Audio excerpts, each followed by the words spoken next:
still got a strong economy, you've got strong earnings outlook, and so it's really a best of all worlds situation. I started in August 2006, and I remember hearing older people describe it as when nothing's happening in the markets. You joined at the most boring time. Nothing interesting is going on, no one's worried about anything. There's a mood, that there's a universal kind of euphoria. And that's happening at the same time as there's a lot of debt growth. And then there's certain common sense questions. Okay, well, why should credit spreads be at their lowest point at the same time as debt is at its highest point and debt growth is fast? Gee, that doesn't make sense.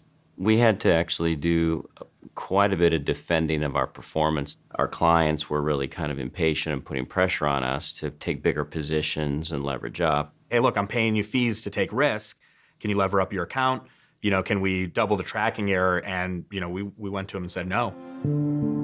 Little tiny fringe markets started having trouble. Small, highly leveraged kind of fringe products that Bridgewater really had nothing to do with. We were worried about things, a lot more worried than other people. I'd been through a number of financial crises that were similar to this. 8 years before it, we put together something that we called a depression indicator. So we knew that when you get to the point where you can't lower rates, this indicator is going to flip on and the dynamic will change. That depression gauge turned on. And when that happened, we reviewed all of those decisions that we'd made 8 years earlier about which indicators to weigh up, which ones to weigh down, how to shift the risk, and so on and so forth. And basically that plan just, kicked into gear. 1 million foreclosures last year, 2 million more predicted in the next 18 months. Bear Stearns said its two hedge funds that had big bets on subprime mortgages had very little value left. The Wall Street firm is putting up $3.2 billion to bail out a hedge fund damaged by exposure to risky home loans. Okay, is this the big one? Is this the Japan? Is this the one in a lifetime hurricane? Even saying it's a possibility was an extremely controversial thing. I mean, they're talking about essentially a depression. The knowing that I don't know if it's the big one prompts a lot of research. We did a pretty exhaustive study of leverage across the whole financial system.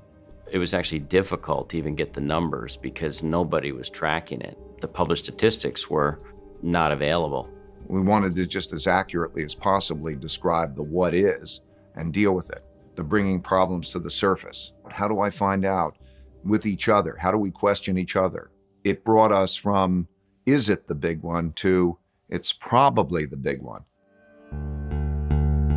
It's the sort of thing that is not really crisply in the minds of most people who are alive today. The last time it happened was the Great Depression. I took history books and records of old newspapers, and I went day by day through the Great Depression, through the Weimar Republic, to basically simulate what it was like to go through that. Why am I choosing to read these books of history? Because I knew that the same things happen over and over again. It's like a disease emerging.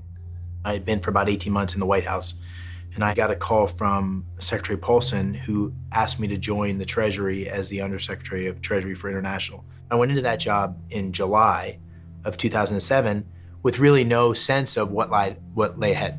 There were sort of multiple oh shit moments in terms of this is spiraling out of control. And it really felt like we were on the brink.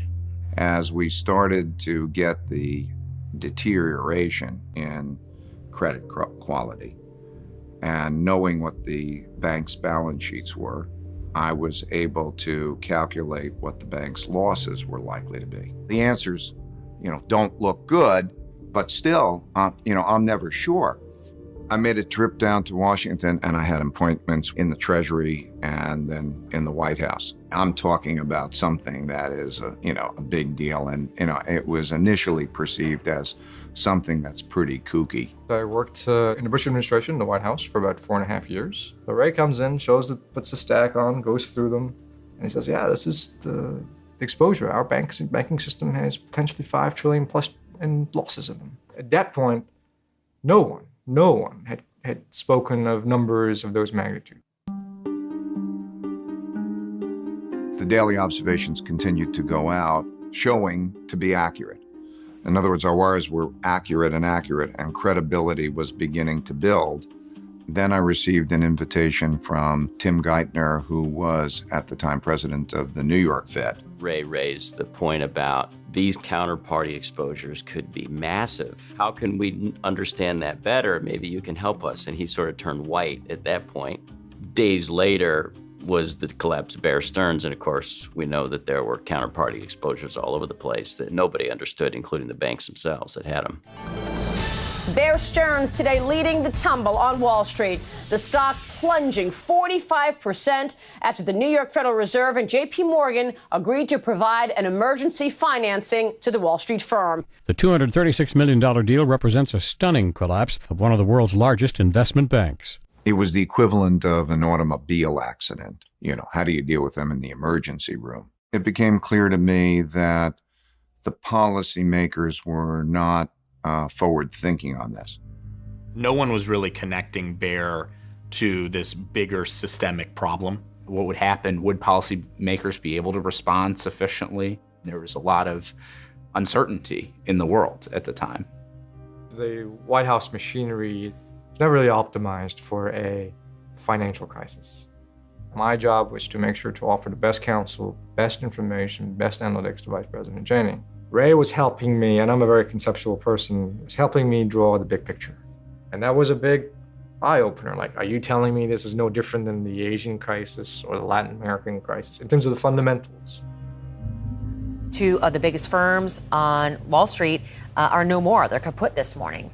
Lehman Brothers has filed for bankruptcy, and Bank of America is taking over Merrill Lynch in a $50 billion deal. It wasn't until Lehman Brothers that everybody connected all the dots and then said, okay, wait a minute, something big's going on here. This is a once-in-a-half-century, probably once-in-a-century type of event. The fear is we don't know how many more banks will fail. It sort of felt like you're standing in the middle of a highway with cars coming at 80 miles an hour, and by the time you sort of negotiated your way through the first car, there was the next, Lehman Brothers, AIG.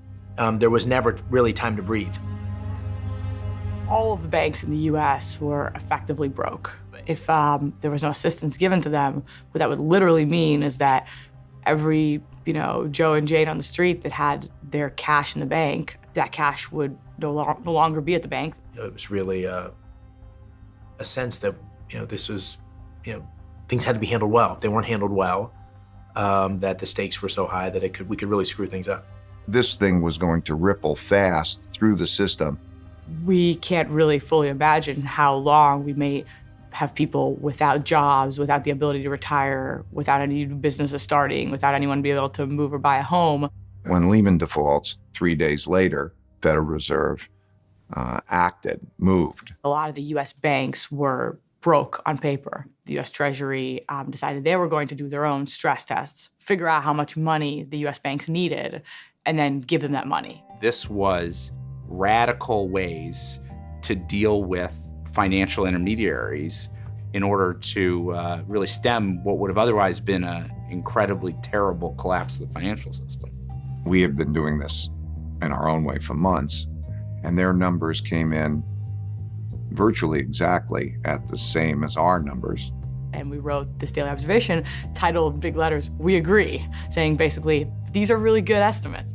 Tim Geithner took those daily observations and brought them to Obama that day, saying, see, it worked out. These guys agreed that we did a good job with this. We have the right thing here. And that was a great sort of satisfaction at that time, not because we were right, but relief, in a sense, understanding that the nature of the circumstances was known. It's those stress tests and knowing what the size of the problem was and owning that problem then gave us hope.